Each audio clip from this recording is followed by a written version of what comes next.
Hello दोस्तों, आप सभी का बहुत बहुत स्वागत है आपके अपने YouTube channel study non stop पर। तो कैसे हैं आप सभी लोग? उम्मीद करता हूं आप सभी अच्छे होंगे। तो दोस्तों, आज की क्लास में हम लोग इंग्लिश के 30 क्वेश्चंस करेंगे।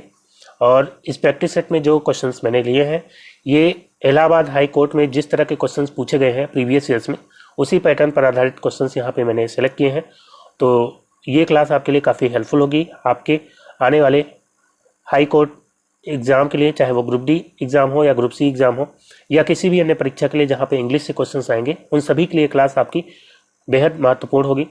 तो दोस्तों, वीडियो को लास्ट तक देखिएगा और अगर आपको वीडियो अच्छा लगे तो एक लाइक ज़रूर करिएगा और अपना स्कोर भी आप कमेंट करके बताइएगा कि 30 में से कितना स्कोर आपका आता है। तो आइए शुरुआत करते हैं बिना किसी देरी के। सबसे पहले आपको दिए गए हैं in the following questions choose the word opposite in meaning to the given word. यहाँ पे अपोजिट बताना है। वर्ड आपको दिए गए हैं मेलो ड्रामेटिक। मेलो ड्रामेटिक का जो है आपको अपोजिट यानी कि एंटोनिम आपको बताना है। तो मेलो ड्रामेटिक की बात करते हैं, इसका हिंदी मीनिंग हो जाता है नाटकीय। तो यहाँ पे इसका राइट आंसर क्या हो जाएगा? पहला ऑप्शन है आर्टिफिशियल, जिसका मीनिंग क्या होता है? कृत्रिम। तो ये यहाँ पे नहीं होगा। एक्सागरेटेड, एक्सागरेटेड का मीनिंग क्या होता है? इसका मतलब होता है अतिशयोक्तिपूर्ण। अतिशयोक्तिपूर्ण यानी बहुत बढ़ा चढ़ाकर, तो ये भी यहाँ पे नहीं होगा। थिएट्रिकल, थिएट्रिकल मतलब होता है नाटकीय, तो ये तो इसका हो जाएगा सिनोनिम। लेकिन आपको क्या बताना है? एंटोनिम बताना है। और नॉर्मल की बात करते हैं तो नॉर्मल मतलब सामान्य। तो मेलोड्रामेटिक मतलब नाटकीय और नॉर्मल मतलब सामान्य, तो यही इसका राइट आंसर हो जाएगा ऑप्शन डी। और इसके अलावा जो है इसके अपोजिट हो सकते हैं काम, काम मतलब शांत, और अनथिएट्रिकल हो सकता है, अनथिएट्रिकल भी हो जाएगा इसका एंटोनिम मेलोड्रामेटिक का। फिर दोस्तों अगला क्वेश्चन लेते हैं। नेक्स्ट है, दिया गया है change the sentence into indirect speech. Sentence आपको दिया गया है, इसको इनडायरेक्ट में बदलना है। दिया गया है Anant, are you coming for the class picnic this Sunday. Shekhar asked, Shekhar ने पूछा अनंत से, are you coming for the class picnic this Sunday, इस संडे क्या तुम क्लास पिकनिक पर आ रहे हो? तो दोस्तों इसका जो है इनडायरेक्ट क्या हो जाएगा? तो सबसे पहले आपको क्या देखना है? शेखर आस्क्ड, ये जो है रिपोर्टिंग वर्ब है। तो रिपोर्टिंग वर्ब जो है शेखर आस्क्ड, और ये सेंटेंस जो है आपका दिया गया है इंट्रोगेटिव। और इंट्रोगेटिव का जब इनडायरेक्ट बनाते हैं तो जो कनेक्टिव होता है वो क्या होता है? इफ या वेदर। इफ या वेदर जो है कनेक्टिव होता है। और यहाँ are you coming for the class, तो टेंस है प्रेजेंट कॉन्टिन्यूस, तो टेंस कौन सा हो जाएगा इनडायरेक्ट में? पास्ट कॉन्टिन्यूस हो जाएगा। पास्ट कॉन्टिन्यूस हो जाएगा। पास्ट कॉन्टिन्यूस में आपका जो है वाज या वर और वर्ब की आईएनजी फॉर्म आती है। तो आप जो है ऑप्शंस को एलिमिनेट करके भी आप कर सकते हैं आसानी से। जैसे यहाँ पे शेखर इज आस्किंग, तो यहीं पे गलत हो गया, शेखर आस्क्ड होना चाहिए। ठीक है, तो शेखर आस्क्ड अनंत यहाँ दिया गया है, अनंत से शेखर ने पूछा। और यहाँ पे कनेक्टिव दिया गया है वेदर, और यहाँ पे दिया गया ही। तो यू को चेंज करके ही कर दिया गया। तो मैंने आपको शॉर्टिक बताई थी 1 2 3 SON, 1 2 3 सन। तो फर्स्ट पर्सन जो होता है वो सब्जेक्ट के अनुसार चेंज होता है, और सेकेंड पर्सन में आता है यू, वो ऑब्जेक्ट के अनुसार चेंज होता है। थर्ड पर्सन में ही सी इट दे ये सब आते हैं, तो ये जो है इनमें कोई चेंज नहीं होता, नो चेंज। ठीक है, तो यहाँ पे यू जो है सेकेंड पर्सन है, किसके अनुसार चेंज होगा? ऑब्जेक्ट के अनुसार। ऑब्जेक्ट कौन है? अनंत, तो अनंत के अनुसार चेंज होगा, तो ही आ जाएगा यहाँ पे। और यहाँ पे जो है पास्ट कॉन्टिन्यूस का स्ट्रक्चर होना चाहिए, तो वॉज कमिंग यहाँ पे दिया गया है फॉर द क्लास पिकनिक, और दिस का हो जाएगा दैट संडे। तो यानी कि ये ऑप्शन बिल्कुल सही है यहाँ पे। और बाकी इसके अलावा जो ऑप्शंस दिए गए हैं यहाँ पे आप देखेंगे he had come, past perfect का स्ट्रक्चर है यहाँ पे, इसलिए गलत हो जाएगा। ही विल बी कमिंग, तो ये भी गलत हो जाएगा क्योंकि पास्ट कॉन्टिन्यूस का स्ट्रक्चर होना चाहिए था। तो बी ऑप्शन बिल्कुल यहाँ पे राइट आंसर हो जाएगा। फिर दोस्तों अगला क्वेश्चन लेते हैं। नेक्स्ट है, find out which part of sentence has an error. तो सेंटेंस के किस पार्ट में एरर है बताना है। अगर कोई एरर नहीं है तो आपका आंसर क्या होगा? Option D. दिया गया है you and I have to do your work. तो दोस्तों बताइए किस पार्ट में गलती है? यू एंड आई, क्या यहाँ पे प्रोनाउन का सीक्वेंस सही है? तो दोस्तों प्रोनाउन का जो सीक्वेंस होता है वो होता है पहले सेकेंड पर्सन होना चाहिए, फिर थर्ड पर्सन और फिर फर्स्ट पर्सन। अगर बात साधारण सेंस में कही जा रही है तो ये जो है प्रोनाउन का सीक्वेंस होता है। तो यहाँ पे यू सेकेंड पर्सन है और आई जो है फर्स्ट पर्सन है, थर्ड पर्सन कोई है नहीं, तो यहाँ पे सेकेंड पहले और फर्स्ट बाद में आएगा, तो यहाँ पे प्रोनाउन का सीक्वेंस तो सही है। फिर दिया गया हैव, तो यू एंड आई दो हो जाएंगे तो प्लूरल हो जाएगा, तो यहाँ पे हैव भी सही है। Have to do your work, तो यहाँ पे योर नहीं आएगा। अगर सेकेंड पर्सन और फर्स्ट पर्सन दोनों हो तो फर्स्ट पर्सन को प्रियोरिटी दी जाएगी, ठीक है। और जो यहाँ पे पजेसिव एडजेक्टिव आएगा वो जो है फर्स्ट पर्सन के अकॉर्डिंग आएगा और प्लूरल आएगा क्योंकि यहाँ पे दो लोग हैं। तो यहाँ पे you and I have to do your work नहीं होगा बल्कि आवर वर्क होगा। You and I have to do our work. तो किस पार्ट में गलती है? यहाँ पे सी पार्ट में गलती है, तो सी ऑप्शन यहाँ पे बिल्कुल राइट आंसर हो जाएगा। फिर दोस्तों लेते हैं अगला क्वेश्चन, अब दिया गया है आगे। Select the most appropriate meaning of given idiom. तो दोस्तों यहाँ पे इडियम दिया गया है फुल ऑफ बीन्स, इसका मीनिंग आपको ऑप्शन से बताना है। फुल ऑफ बीन्स इसका हिंदी में मीनिंग होता है जोश से भरा हुआ, जोश से भरा हुआ। तो यहाँ पे बताइए इसका राइट आंसर क्या हो जाएगा। एंग्री मतलब क्या होता है? नाराज। अनहैप्पी मतलब भी नाखुश या नाराज ही होता है। नर्वस, नर्वस मतलब घबराया हुआ, तो ये भी यहाँ पे नहीं होगा। तो डी ऑप्शन यहाँ पे राइट आंसर होगा। लाइवली, लाइवली मतलब क्या होता है? लाइवली मतलब होता है जीवंत, जीवंत, और यही जो है इसका राइट आंसर होगा ऑप्शन डी। फिर दोस्तों नेक्स्ट क्वेश्चन लेते हैं, अगला है select the option that can be used as a one word substitute for the given words. In words के लिए एक वर्ड आपको बताना है। दिया गया है नॉट अलाउड टू डू और be something. Not allowed to do मतलब किसी चीज को करने के लिए अलाउ नहीं होना, और बी समथिंग या किसी चीज के होने के लिए जो है अलाउ नहीं होना। किसी कार्य के ना करने की अनुमति या ना होने की अनुमति, इसको एक वर्ड में क्या कहेंगे? पहला ऑप्शन है इन एलिगेंट। तो दोस्तों इन एलिगेंट मीनिंग क्या होता है? अशोभनीय। इन एलिगेंट मतलब होता है अशोभनीय या भद्दा। एलिगेंट मतलब होता है शोभनीय और इन एलिगेंट मतलब अशोभनीय या भद्दा।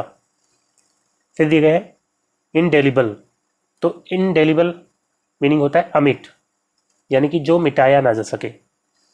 और इन एलिजिबल, एलिजिबल मतलब क्या होता है? योग्य। इन एलिजिबल मतलब अयोग्य हो जाएगा, और यही यहाँ पे राइट आंसर हो जाएगा। नॉट अलाउड टू डू और बी समथिंग, किसी चीज को करने के लिए अलाउ मतलब अनुमति ना होना, या होने के लिए जो है अनुमति ना होना, तो उसको क्या कहेंगे? अयोग्य। वो उस चीज के लिए अयोग्य है। तो सी ऑप्शन यहाँ पे राइट आंसर हो जाएगा इन एलिजिबल। बाकी इनसिंसियर दिया गया है, तो इनसिंसियर मतलब क्या होता है? निष्ठाहीन, निष्ठाहीन। फिर दोस्तों अगला क्वेश्चन लेते हैं, नेक्स्ट है। अब फिर से आपको सेंटेंस में एरर बताना है, किस पार्ट में एरर है। दिया गया है the work was divided among Ram and Mohan. बताइए किस भाग में एरर है।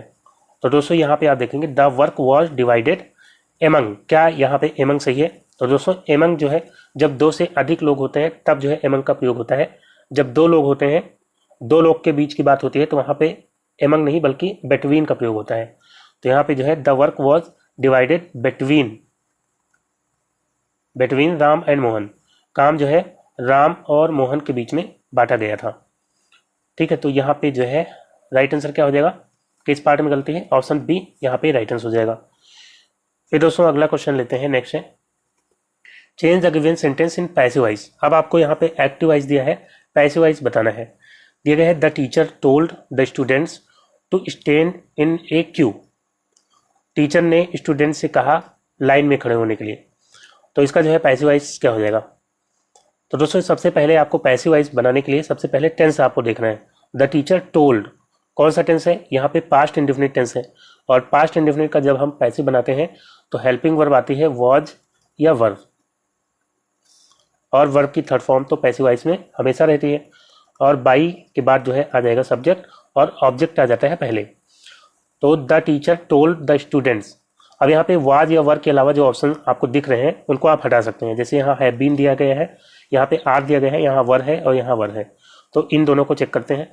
तो आपको पता है वर्ब के बाद जो आता है, टोल्ड यहाँ वर्ब है, उसके बाद जो आता है वो होता है ऑब्जेक्ट। तो द स्टूडेंट्स ऑब्जेक्ट हो जाएगा, ये आ जाएगा पहले। द स्टूडेंट्स वर, यहाँ पे वर्ब की थर्ड फॉर्म हो जाएगी told to stand in a queue by the teacher. तो यही जो है इसका राइट आंसर हो जाएगा। और इसके अलावा डी ऑप्शन में देखते हैं क्या गलती है। The students were being told, यहाँ बीइंग कर दिया गया है तो यहाँ पे बीइंग नहीं आएगा, वर और वर्ब की थर्ड फॉर्म आ जाएगी, ठीक है। तो बी ऑप्शन इसका राइट आंसर हो जाएगा। The students were told to stand in a queue by the teacher. फिर दोस्तों अगला क्वेश्चन लेते हैं, नेक्स्ट है। अब दिया गया है select the most appropriate synonym of given word. Synonym में आपको बताना है फ्रेजाइल का।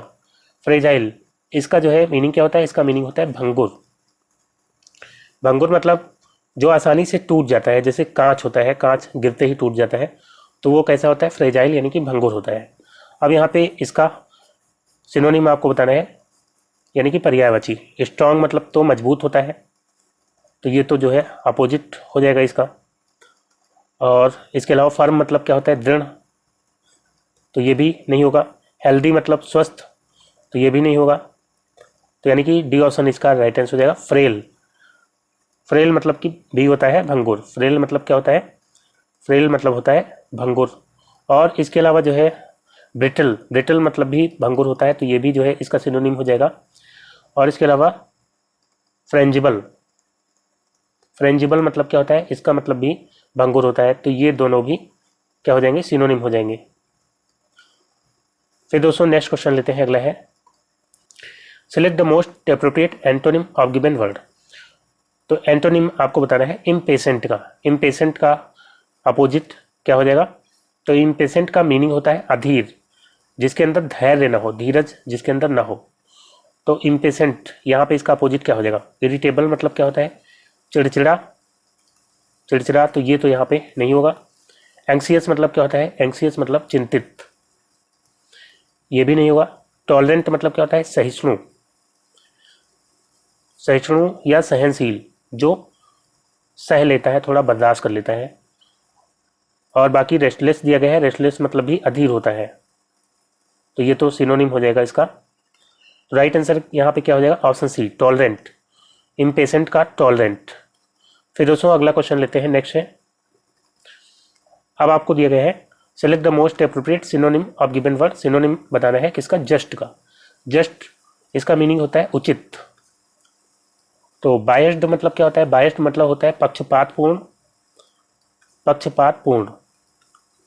रॉन्ग मतलब गलत, तो ये तो यहाँ पे नहीं होगा। पार्शियल मतलब होता है आंशिक। और फेयर मतलब भी क्या होता है, फेयर मतलब भी उचित होता है, तो यही जो है इसका राइट आंसर आएगा फेयर। फिर दोस्तों नेक्स्ट क्वेश्चन लेते हैं, अगला है। अब दिया गया है fill in the blanks with most appropriate word. आपको खाली स्थान में सबसे सही वर्ड फिल करना है। दिया गया है when the news of Covid vaccine केम।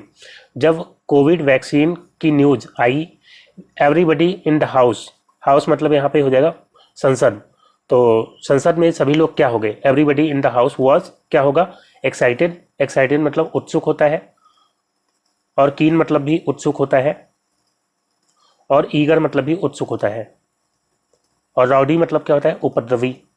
तो यहाँ पे जो है राइट आंसर क्या होगा, तो दोस्तों जब किसी चीज़ के होने या किसी चीज़ के आने की जो उत्सुकता होती है, उसके लिए जो है एक्साइटेड वर्ड यूज होता है, तो यहाँ पे ऑप्शन ए राइट आंसर हो जाएगा। Everybody in the house was excited, सभी लोग संसद में एक्साइटेड थे, तो पहला ऑप्शन ही यहाँ पे राइट आंसर हो जाएगा। फिर नेक्स्ट क्वेश्चन लेते हैं, अगला है select the most appropriate meaning of given idiom. Idiom दिया गया है, इसका मीनिंग आपको बताना है once for all. Once for all ये जो ईडियम है, इसका हिंदी मीनिंग होता है निर्णायक रूप से, निर्णायक रूप से या अंतिम रूप से। तो यहाँ पे बताइए जो है इसका राइट आंसर क्या हो जाएगा, कंक्लूसिवली। तो कंक्लूसिवली का मतलब क्या होता है, इसका भी मतलब होता है निर्णायक रूप से, निर्णायक रूप से। तो यही जो है इसका हो जाएगा राइट आंसर ऑप्शन ए। और बाकी इंस्टेंटली मतलब क्या होता है, तुरंत, और कॉन्स्टेंटली मतलब लगातार, और यहाँ पे दिए गए हैं फ्रीक्वेंटली मतलब बार बार। तो पहला ऑप्शन यहाँ भी राइट आंसर हो जाएगा। फिर दोस्तों नेक्स्ट क्वेश्चन लेते हैं, अगला है अब दिया गया है select the option that can be used as a one word substitute for the given words. In words के लिए एक वर्ड आपको बताना है। दिया गया है a group of vehicles travelling together typically one accompanied by armed troops. तो दोस्तों यहाँ पे इसका राइट आंसर क्या हो जाएगा? ए ग्रुप ऑफ व्हीकल्स यानी कि वाहनों का समूह, ट्रेवलिंग टुगेदर जो साथ में ट्रेवल कर रहा है, typically one accompanied by armed troops, और किसके साथ में है? तो ये जो है सशस्त्र सैनिकों, आर्म्ड ट्रूप्स मतलब सशस्त्र सैनिकों के साथ है। तो सशस्त्र सैनिकों के साथ जो है वाहनों का समूह अगर जा रहा है तो उसको क्या कहेंगे? कॉन्वॉय। तो दोस्तों यहाँ पे कॉन्वॉय ही इसका राइट आंसर हो जाएगा। कॉन्वॉय इसका मतलब क्या होता है? वाहनों का समूह, सशस्त्र सैनिकों के साथ जो वाहनों का समूह होता है उसको क्या कहते हैं? कॉन्वॉय। ऑप्शन ए यहाँ पे राइट आंसर हो जाएगा। और बाकी आर्माडा इसका मतलब क्या होता है? इसका मतलब होता है जहाजी बेड़ा, जहाजी बेड़ा हो जाएगा। और इसके अलावा जो है प्रोसेसन मतलब क्या होता है? जुलूस। और फ्लीट मतलब भी जहाजी बेड़ा होता है, जहाज़ों का बेड़ा, जहाजी बेड़ा। तो यहाँ पे पहला ऑप्शन इसका राइट आंसर हो जाएगा। फिर दोस्तों नेक्स्ट क्वेश्चन लेते हैं, अगला है। अब दिया गया है Indians dash plants like people and Tulsi sacred and worship them. तो इंडियंस क्या करते हैं? सोचते हैं ऐसा, या जज करते हैं, या कंसीडर, या रिफ्लेक्ट। तो कंसीडर मतलब होता है मानते हैं। तो इंडियंस मानते हैं प्लांट्स लाइक पीपल, पीपल जैसे पौधे और तुलसी जैसे पौधों को क्या मानते हैं? सैक्रेड मतलब पवित्र मानते हैं, एंड वर्शिप देम और उनकी पूजा करते हैं। तो यहाँ पे राइट आंसर क्या हो जाएगा? Option C consider. ठीक है, मानने के लिए कंसीडर यहाँ पे अप्रोप्रिएट होगा। फिर दोस्तों नेक्स्ट क्वेश्चन लेते हैं, अगला है select the incorrectly spelled word. गलत स्पेलिंग वाला वर्ड आपको बताना है। यहाँ पे आपको दिया गया है प्रोपोगेंडा।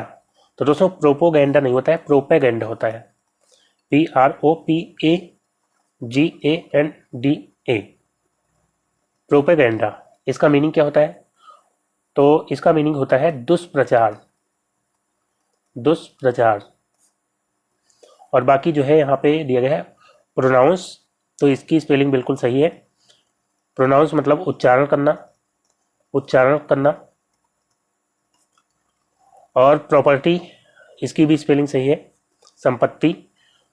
और प्रॉस्पर मतलब क्या होता है? तो प्रॉस्पर मतलब होता है कृतार्थ होना या सफल होना, कृतार्थ होना या सफल होना। तो यहाँ पे राइट आंसर क्या हो जाएगा? Option A. फिर दोस्तों नेक्स्ट क्वेश्चन लेते हैं, अगला है fill in the blanks with the most appropriate word. तो यहाँ पे आपको फिल करना है। दिया गया है there was never much dash between the two sisters they didn't see eye to eye. तो दोस्तों यहाँ पे जो है खाली स्थान में क्या भरा जाएगा? कोल्डनेस मतलब क्या होता है? ठंडापन। रेपर्ट मतलब घनिष्ठता होता है। और डिस्कॉर्ड मतलब विद्रोह या कलह। और वेवलेंथ, तो ये तो साइंस का जो है वर्ड हो जाएगा वेवलेंथ, जिसका मतलब होता है तरंग दैर्ध्य। तो यहाँ पे जो है there was never much between two sisters, दो बहनों के बीच में नहीं था। क्या नहीं था? आगे अगर पढ़ेंगे तो आपको आंसर मिल जाएगा। दे डिडंट सी आई टू आई, वह जो है दे डिडंट सी आई टू आई, वह एक दूसरे को आंख से आंख मिला करके नहीं देखती थी। ठीक है, तो अगर आंख से आंख मिला करके नहीं देखती थी तो उनके बीच में क्या नहीं रहा होगा? घनिष्ठता नहीं रही होगी। ऑप्शन बी यहाँ पे राइट आंसर हो जाएगा। क्योंकि अगर उनके बीच में विद्रोह नहीं रहेगा तो ऐसी कोई बात ही नहीं रहेगी कि वो एक दूसरे को देखे ना। जबकि विद्रोह अगर होगा तब हो सकता है वो एक दूसरे को ना देखें, लेकिन अगर घनिष्ठता नहीं है तो हो सकता है कि वो एक दूसरे को, घनिष्ठता ना होने के कारण एक दूसरे को आंख से आंख मिला करके ना देखें। तो यहाँ पे एप्रोप्रिएट बी ऑप्शन ही हो सकता है। तो बी ऑप्शन यहाँ पे राइट आंसर हो जाएगा। फिर दोस्तों नेक्स्ट क्वेश्चन लेते हैं, अगला है select the incorrectly spelled word. गलत स्पेलिंग वाला वर्ड आपको यहाँ पे भी बताना है। पहला ऑप्शन है एंक्सियस। तो एंक्सियस मतलब क्या होता है? चिंतित। और यहाँ पे इसकी स्पेलिंग जो है बिल्कुल सही है। फेमस मतलब होता है प्रसिद्ध, और इसकी भी स्पेलिंग जो है सही है। इनॉर्मस, इनॉर्मस मतलब क्या होता है? बहुत बड़ा, बहुत बड़ा या विशाल। तो दोस्तों यहाँ पे इसकी भी स्पेलिंग जो है सही है, यानी कि राइट आंसर क्या हो जाएगा? डिलीशियस। डिलीशियस मतलब क्या होता है? स्वादिष्ट। और इसकी जो है सही स्पेलिंग क्या होती है, तो यहाँ पे जो है DELICIOUS, ठीक है, ये जो है इसकी सही स्पेलिंग हो जाएगी। तो यहाँ पे राइट आंसर क्या हो जाएगा, ऑप्शन डी। फिर दोस्तों नेक्स्ट क्वेश्चन लेते हैं, अगला है, अब आपको दिया गया है select the most appropriate antonym. Antonym आपको बताना है जेनरस का। जेनरस मतलब क्या होता है, उदार। तो यहाँ पे ऑनेस्ट मतलब होता है ईमानदार, ईमानदार। बिग हार्टेड मतलब होता है बड़े दिल वाला, तो ये तो सिनोनिम टाइप का हो जाएगा। और चैरिटेबल मतलब क्या होता है, दानी, तो ये भी जो है सिनोनिम हो सकता है इसका। आपको एंटोनिम बताना है, तो यहाँ पे माइजरली, माइजरली इसका राइट आंसर हो जाएगा, जिसका मीनिंग क्या होता है, कंजूस। तो कंजूस का जो है उदार होता है, और इसी तरह से जनरस का माइजरली हो जाएगा। फिर दोस्तों नेक्स्ट क्वेश्चन लेते हैं, अगला है select the most appropriate meaning of given idiom. अब आपको ईडियम दिया गया है, इसका मीनिंग बताना है in line with. In line with इसका मतलब क्या होता है, इसका मतलब होता है किसी चीज के समान या तालमेल के साथ, किसी चीज से तालमेल के साथ, तो उसको क्या कहते हैं, इन लाइन विथ। तो पहला ऑप्शन है इन अपोजिशन। तो इन अपोजिशन मतलब क्या होता है कि विरोध में, किसी चीज के विरोध में, तो ये तो यहाँ पे नहीं होगा। इन सोशल सर्विस, सामाजिक सेवा में, तो ये भी नहीं होगा। इन एग्रीमेंट, इन एग्रीमेंट मतलब क्या होता है, समझौते में, समझौते में या सहमति में, सहमति में या सहमति के साथ भी कह सकते हैं। तो यही इसका राइट आंसर हो जाएगा। इन लाइन विथ का जो है मीनिंग क्या होगा, इन एग्रीमेंट यानी कि सहमति में। और इन इक्यू मतलब लाइन में, तो ये भी नहीं होगा। तो सी ऑप्शन यहाँ पे बिल्कुल राइट आंसर हो जाएगा। फिर दोस्तों नेक्स्ट क्वेश्चन लेते हैं। अब आपको फिर से फिल इन द ब्लैंक्स का क्वेश्चन दिया गया है Sushil is different dash his father. तो Sushil is different by his father होगा, या ओवर हिज फादर, या एट हिज फादर, या फ्रॉम हिज फादर। तो दोस्तों डिफरेंट के साथ फिक्स प्रीपोजिशन यूज होती है फ्रॉम, तो यहाँ पे हो जाएगा Sushil is different from his father. Option D यहाँ पे बिल्कुल राइट आंसर हो जाएगा। फिर अगला क्वेश्चन है select the option that can be used as a one word substitute. इन वर्ड्स के लिए एक वर्ड बताना है, दिया गया है an image of god used for worship. तो ईश्वर की एक छवि जो कि पूजा के लिए यूज की जाती है, मतलब पूजा की जाती है जिसकी, तो उसको क्या कहते हैं, N image of God use for worship. तो आइडियल मतलब होता है आदर्श, तो ये यहाँ पे नहीं होगा। आइडल मतलब क्या होता है, आइडल मतलब होता है मूर्ति, तो यही इसका राइट आंसर रहेगा। N image of God use for worship, एक ईश्वर की छवि जो पूजा के लिए यूज की जाती है, तो उसको क्या कहते हैं, मूर्ति कहते हैं। तो आइडल यहाँ पे बिल्कुल राइट आंसर रहेगा। बाकी जो है लोगो मतलब होता है प्रतीक चिन्ह, प्रतीक चिन्ह। और यहाँ पे मॉडल, तो मॉडल भी यहाँ पे नहीं होगा। फिर दोस्तों नेक्स्ट क्वेश्चन लेते हैं, अगला है find out which part of sentence has an error. Sentence के किस भाग में एरर है बताना है। दिया गया है when I reached him he is playing chess. बताइए किस पार्ट में एरर है। तो दोस्तों यहाँ पे व्हेन आई रीच्ड हिम, जब मैं उसके पास पहुंचा, ही इज प्लेइंग चेस, तो यहाँ पे व्हेन आई रीच्ड, यहाँ पे पास्ट टेंस का स्ट्रक्चर चल रहा है, तो यहाँ भी पास्ट टेंस होना चाहिए। ही इज नहीं होगा बल्कि वॉज होगा। व्हेन आई रीच्ड हिम, जब मैं उसके पास पहुंचा, ही वॉज प्लेइंग चेस, वो चेस खेल रहा था। ठीक है, तो यहाँ पे किस पार्ट में गलती है, ऑप्शन सी यहाँ पे बिल्कुल राइट आंसर हो जाएगा। फिर अगला क्वेश्चन है,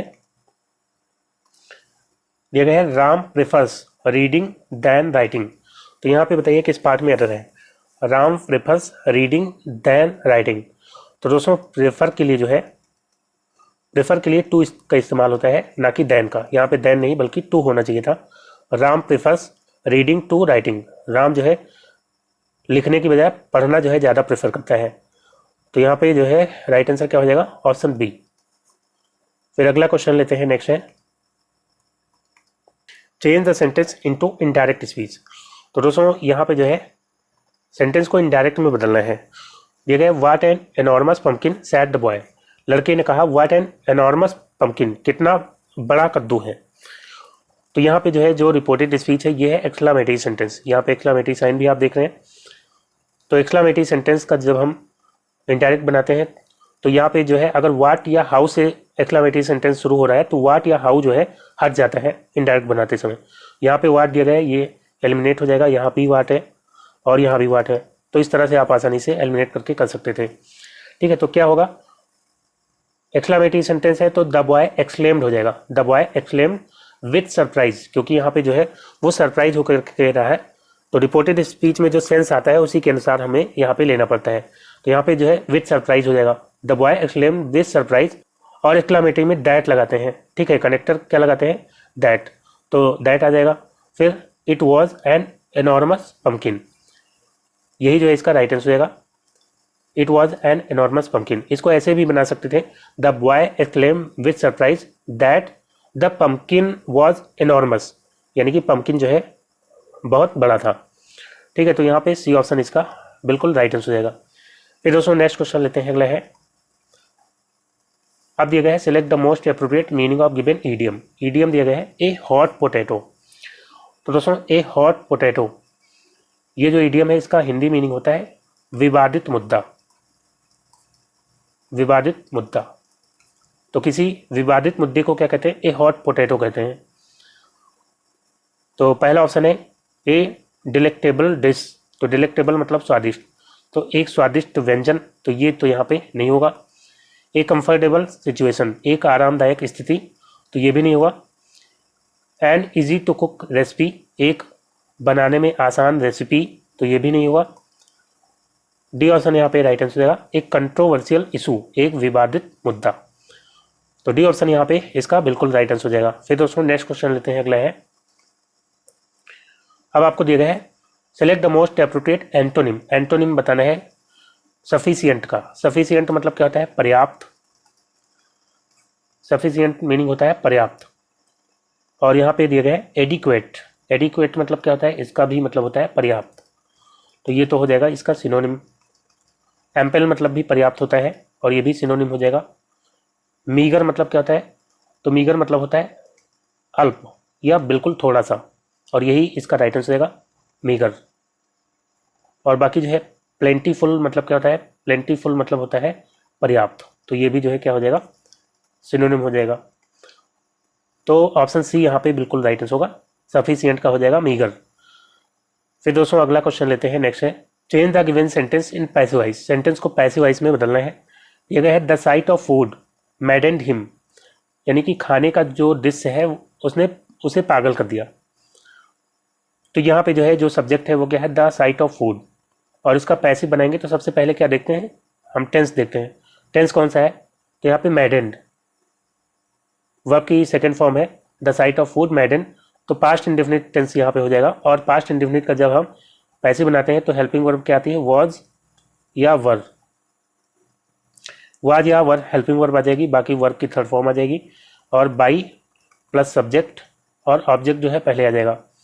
तो ऑब्जेक्ट कौन है यहाँ पे, हिम, और यहाँ पे पहले आएगा तो सब्जेक्टिव केस में आएगा, तो ही, और यहाँ पे वाज या वर होना चाहिए। इज दिया गया है गलत हो जाएगा, हैड दिया गया है गलत हो जाएगा, हैज मैडेंड गलत हो जाएगा। ऑप्शन डी बिल्कुल राइट आंसर होगा, he was मैडेंड by the site of food. The site of food ये जो है सब्जेक्ट है, ये बाद में आ जाएगा, तो डी ऑप्शन यहाँ पे बिल्कुल आपका राइट आंसर हो जाएगा। फिर लेते हैं अगला क्वेश्चन। अब आपको दिया गया है select the option that can be used as a one word substitute for the given words. In words के लिए एक वर्ड आपको बताना है, दिया गया है officially make student leave for a school for ever. एक स्टूडेंट को हमेशा के लिए स्कूल से निकाल देना आधिकारिक रूप से, उसको क्या कहते हैं, उसके लिए एक वर्ड क्या हो जाएगा, तो एक्सपेल मतलब क्या होता है, एक्सपेल मतलब होता है निष्कासन। एक्सपेल मतलब क्या होता है, निष्कासन, खासतौर से किसी ऑर्गेनाइजेशन से, किसी ऑर्गेनाइजेशन से या जो है स्कूल से, तो यही जो है इसका राइट आंसर हो जाएगा एक्सपेल। बाकी एक्सक्लूड मतलब क्या होता है, एक्सक्लूड मतलब होता है छोड़कर, किसी चीज़ को छोड़ करके, एक्सक्लूडिंग आपका इसी से बनता है, तो एक्सक्लूड मतलब छोड़कर। इजेक्ट मतलब क्या होता है, बाहर की ओर फेंकना, बाहर की ओर फेंकना। और इवैक्यूएट, इवैक्यूएट का मतलब क्या होता है, इसका मतलब होता है खाली करना। तो यहाँ पे पहला ऑप्शन बिल्कुल राइट आंसर हो जाएगा, एक्सपेल। फिर दोस्तों अगला क्वेश्चन लेते हैं, नेक्स्ट है select the most appropriate synonym of given word. Surge का आपको सिनोनिम बताना है। तो सर्ज इसका मीनिंग क्या होता है, आवेश, आवेश या रेला। रेला क्या होता है, अचानक कोई चीज अधिक मात्रा में अगर बढ़ जाती है तो उसको रेला कहते हैं। ठीक है, तो आवेश या रेला इसका जो है क्या हो जाएगा, लैक मतलब तो कमी होता है, तो रेला तो जो है अचानक कोई चीज बढ़ जाती है तो उसको कहते हैं, तो लैक मतलब कमी, तो ये तो अपोजिट हो जाएगा इसका। नीड मतलब होता है जरूरत, तो ये भी नहीं हुआ। फॉल मतलब होता है गिरना, और राइज मतलब क्या होता है, राइज मतलब वृद्धि, तो यही जो है इसका राइट आंसर हो जाएगा ऑप्शन डी, वृद्धि या बढ़ोतरी होता है राइज मतलब। फिर दोस्तों नेक्स्ट क्वेश्चन लेते हैं, अगला है, और ये जो है आखिरी क्वेश्चन है, select the most appropriate synonym of given word. दिया गया है सर्टेन, सर्टेन का आपको सिनोनिम बताना है। सर्टेन मीनिंग क्या होता है, सर्टेन का मतलब निश्चित। अब यहाँ पे डाउटफुल दिया गया है, डाउटफुल मतलब होता है संदिग्ध, तो ये तो इसका अपोजिट हो जाएगा, आपको बताना है सिनोनिम। हेजिटेंट मतलब क्या होता है, हेजिटेंट मतलब जो व्यक्ति दुविधा में हो, दुविधा में पड़ा हुआ, यानी कि उसको समझ में नहीं आ रहा है क्या करना चाहिए। ठीक है, तो वो जो है होता है हेजिटेंट। डाउटिंग, डाउट मतलब शक करना, डाउटिंग मतलब जो है, डाउटिंग मतलब शक करना हो जाएगा। और यहाँ पे श्योर, श्योर मतलब क्या होता है, निश्चित, श्योर मतलब पक्का या निश्चित, और यही जो है इसका राइट आंसर हो जाएगा ऑप्शन डी। तो दोस्तों आज का वीडियो यहीं पे समाप्त करता हूँ। उम्मीद करता हूँ वीडियो आपको अच्छा लगा होगा। अगर वीडियो आपको अच्छा लगा हो तो लाइक और शेयर जरूर करिएगा, और जो नए दोस्त हैं वो चैनल को सब्सक्राइब करके नोटिफिकेशन बेल को ऑन कर लेंगे, ताकि वीडियो जब भी अपलोड होगा उसका नोटिफिकेशन आपको सबसे पहले मिल जाएगा। तो दोस्तों मिलते हैं अगले वीडियो में, तब तक के लिए goodbye and take care.